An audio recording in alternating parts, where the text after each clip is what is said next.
Hello, this is Melissa G. Wilson coming to you from Networlding and Networlding Publishing, books and more that make the world better. I'm especially happy today to have with me two of my authors. Thanks, Melissa. My name is Chad Carr. I'm from Columbus, Ohio, and one of the co-authors on The Art and Science of Culture, The Power of Seeing What's Hidden. I am a co-founder and managing partner of Principled Transformation, and that's the organization we run that helped contribute and shape this book. Thank you. And next, we've got Matt Herzberg from St. Louis, Missouri. And I'm also a managing partner at Principled Transformation. Yes, then both of you came together with an idea around a book that would reference both art and science, and especially what's hidden. And where do you, each one of you, get inspiration from? I know that there are a lot of different places, and you have the science background too. Yes. Well, Melissa, I think for us, a number of different sources, and I hope that you'll see this in the book, is that our observation is very often the poets and the artists kind of have eyes into certain phenomena around the world, and then quickly what happens is the philosophers kind of start developing that a little bit more deeply, and then you get the behavioral and social scientists in our field, right? But you have the scientists and the researchers who kind of start looking at that, and then finally you have the practitioners who take it, and you can kind of see that repeated in just about any field. And so when Chad and I were looking at this, there's several sources that we were really inspired by. So first is just the age-old wisdom literature. Right. Some of these ideas and some of this literature has been around for thousands of years, thousands and thousands of years. And then we started looking at some of the work of the philosophers, especially the Stoics and the existentialists, Nietzsche and Heidegger and others. And the reason we were looking at them is because, they spent a lot of time with topics around accountability and around authenticity, and about how thought and feelings create certain actions, and really exploring meaning and purpose in the world, which seems to fit a lot with the work that we do with leadership teams and with organizations. And then when we started looking at the behavioral and social sciences, really social learning theory, social constructionism, organization culture theory, leadership theory, and really looking for the big ideas there. Neuroscience was maybe our other, I don't want to say finding, more of a discovery for us, right? Because other people have done the work in terms of finding and looking at this. But, as Chad and I, when we first set out to write the book, what we thought is, wow, we really need a definition to anchor our own thinking, but then to anchor readers' thinking about what is this phenomenon called culture? Because what we find in so many organizations, when people use that term, they're talking about different things. They're talking about different experiences, different phenomena. They're all related, but they're slightly different, right? Mm-hmm. And so our definition of culture had to do with what the thinking, the collective thinking in organizations that creates certain states of mind, right, that leads to actions and ultimately the results in the organization and so when we stepped back and we thought about, okay, well, the thinking, what's the thinking in the organization? Well, it's the collective thinking, but the collective thinking is a function of the individual thinking. Okay, so then it's like, well, where do we think? Well, we think in the brain.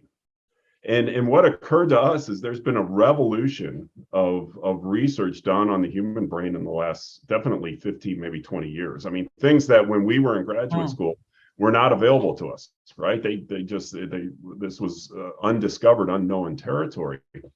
And when we really started exploring that, what we found is that while there are authors who have been writing about neuroscience and leadership, no one had really taken the step to take some of the neuroscience work and apply it to organization culture. And so it was just kind of a natural step for us. And somewhere when we were in the depths of writing, it occurred to us that all change is actually biological.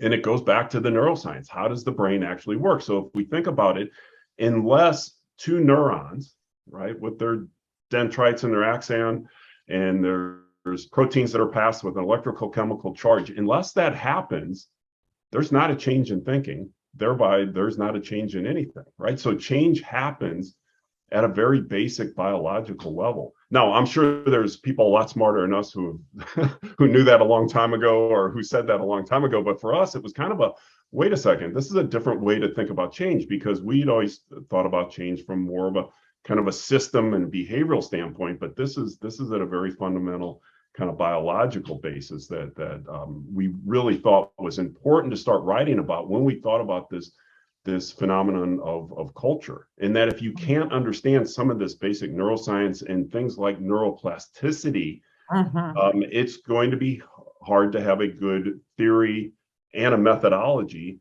to shape and change culture.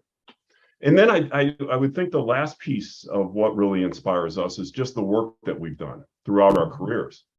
You know, again, working as executives in large corporations, and then also working as consultants, because in those two roles, what you'll see is you see different facets, right? And because of that, we can start really getting clear about certain patterns and things that we see that work over time and things that we see that don't work over time. And what's amazing over and over, all that, those other sources, the research sources and the philosophy sources, and also even the wisdom literature sources, is you see usually what works is in alignment with some of those things that were mentioned centuries ago. And so they're there, they're available to us. All we have to do is be able to notice it and recognize it and leverage it in order to move the organization forward. That is really well put, and I got a good picture of it, and a lot more to explore. Let me go to you, Chad, and ask you, can you succinctly share and describe the organization that you two formed? You bet. Yeah, principled transformation is about helping organizations transform their cultures one team at a time. So we typically work with intact teams, and then we work to scale in any size organization a culture transformation. And it starts in some of the ways that Matt alluded to earlier, just starting to notice, what are those things that we tend to do? What are those things that are working with our strategy? What are those things that need to evolve with our strategy? There's so many things that have happened over the last several years with organizations, whether it's hybrid work, whether it's supply chain disruptions, whether it's people entering into new markets, all sorts of changes.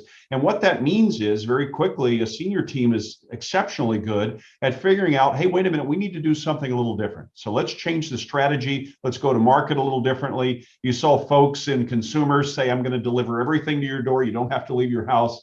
We'll use dark kitchens and deliver food out of different locations. And so companies are very good at the strategy maneuvers. So how do we turn and pivot?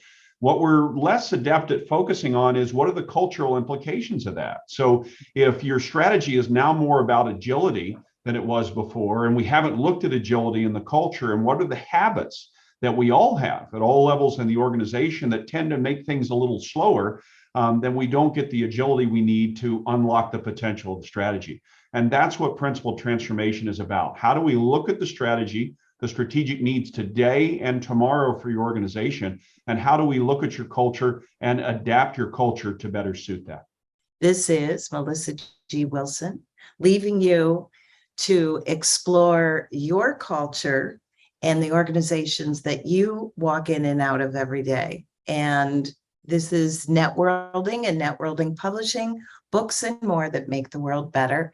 And if you haven't done so yet, please subscribe. And if you like these videos, please also click on like and share them with others. Thank you.